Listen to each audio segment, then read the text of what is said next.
Hi, thanks for watching.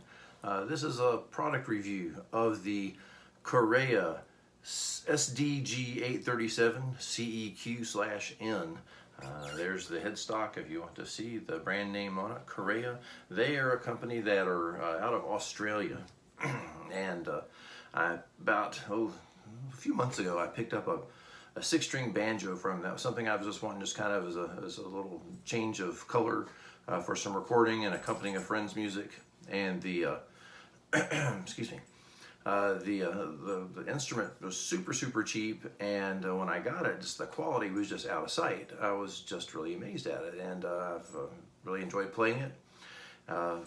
Just recently, my wife wanted to get back into guitar. She's a piano player primarily, and hadn't had a guitar for many years, and so we looked into getting her a guitar, and she didn't see anything that she liked. She needed a smaller body instrument. A regular jumbo or a dreadnought sized guitar was just too big for her. And so we looked at a couple of different brands of parlor guitars, and right in that $300 price range is kind of where we were looking. Just she's not a huge pro on the guitar, just wants to play for enjoyment and just do some stuff together. And we just didn't find anything that she liked. I said, well, let's see what Caraya has. You don't go to the store here in the United States and find Caraya guitars. The only place you find them is on eBay. So we rolled up on eBay and we saw what they offered as far as guitars, especially with this sort of parlor size guitar. And we found several to choose from, and this particular model really stood out. I'd say this is a woman's guitar. It's just flat out pretty. There's a lot of just really is pretty candy and stuff on this. The top, back, and sides are flamed maple. Flame for days. You can just see this. It is just beautiful. There's inlay all the way around the top, as you can see, abalone inlay, and multiple layers of celluloid binding. If I get that close enough, hopefully it'll stay in focus. There's also inlay, abalone inlay around the sound hole, and this vine inlay in the neck. The inlay work is done very good. The binding is very clean. There's only one little tiny place. I mean, you have to be really looking for it to see it on the binding. That is like maybe a little tiny bit of a flaw, and it's hardly noticeable at all. The inlay is probably done with computer machinery, CNC type technology. So it's very accurately cut, and the abalones, and there's not a lot of filler around it or anything.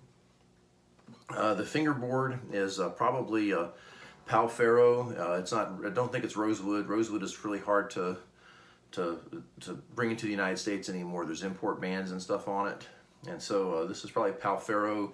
And so it looks almost like ebony. It's a nice dark wood, and then that really sets off that vine inlay. Flamed maple on the headstock. The neck on the guitar, nice and comfortable for either strumming or fingerstyle work.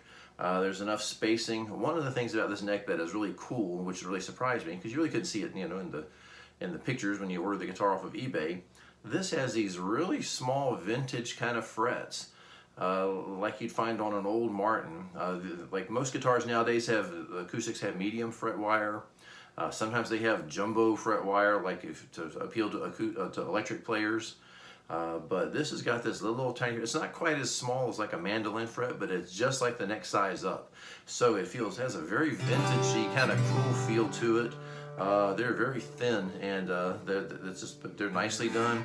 No high spots on any of them. It plays consistently all the way through.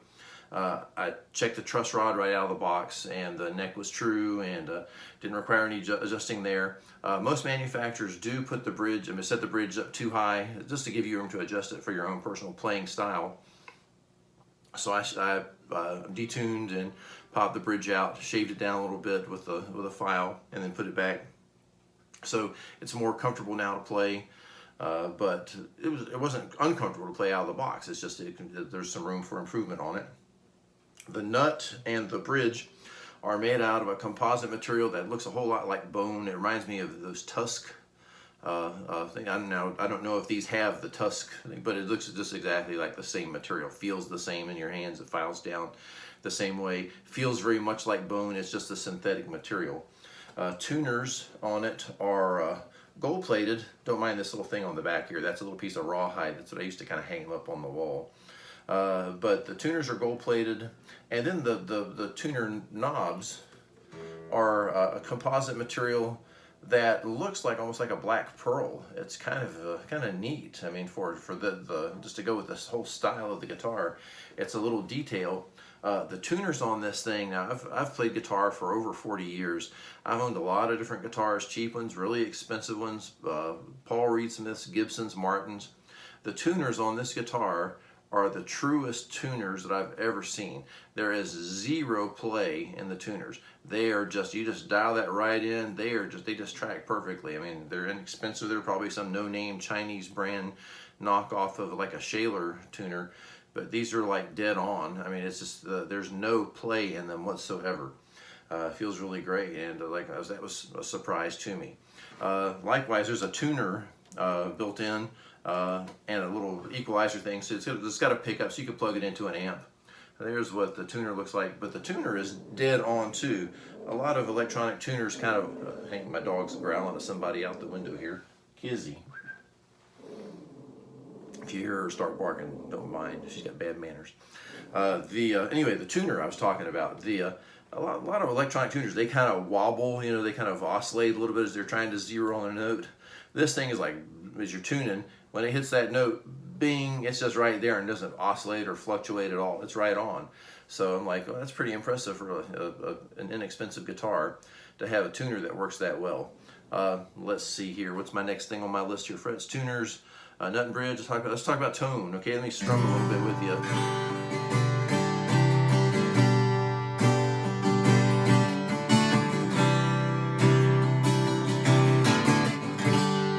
Playing with bare fingers. Let me grab a pick for a second, so you can, if you want to hear just a kind of a rocky kind of thing.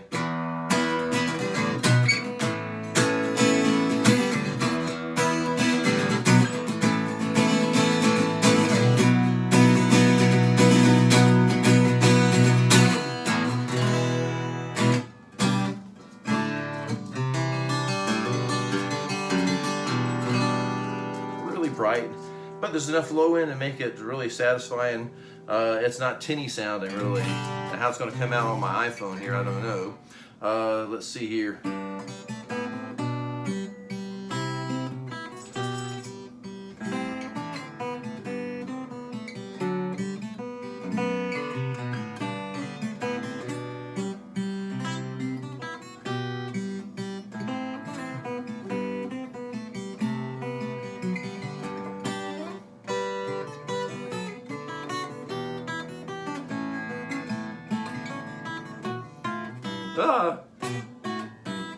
Oh, well, you get the idea.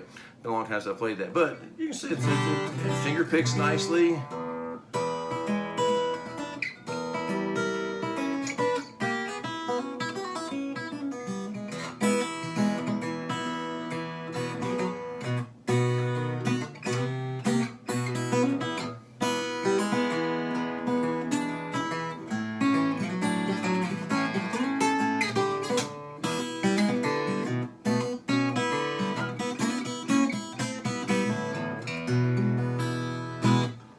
Tone sounds great. So price for this thing, that was the biggest selling feature. When I bought my banjo from them, I was surprised at how good the instrument was for the money.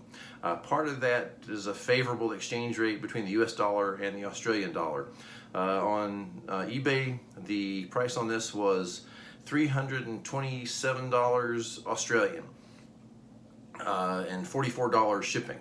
So from Australia to the United States. The price on that came to like $227. I mean, my gosh, that's like nothing for a guitar as nice as this is. The tone on this thing really projects. You know, when you're playing a guitar sometimes and you hit it and it's just like, it seems like there's more energy coming out than what you put into it. Shoot.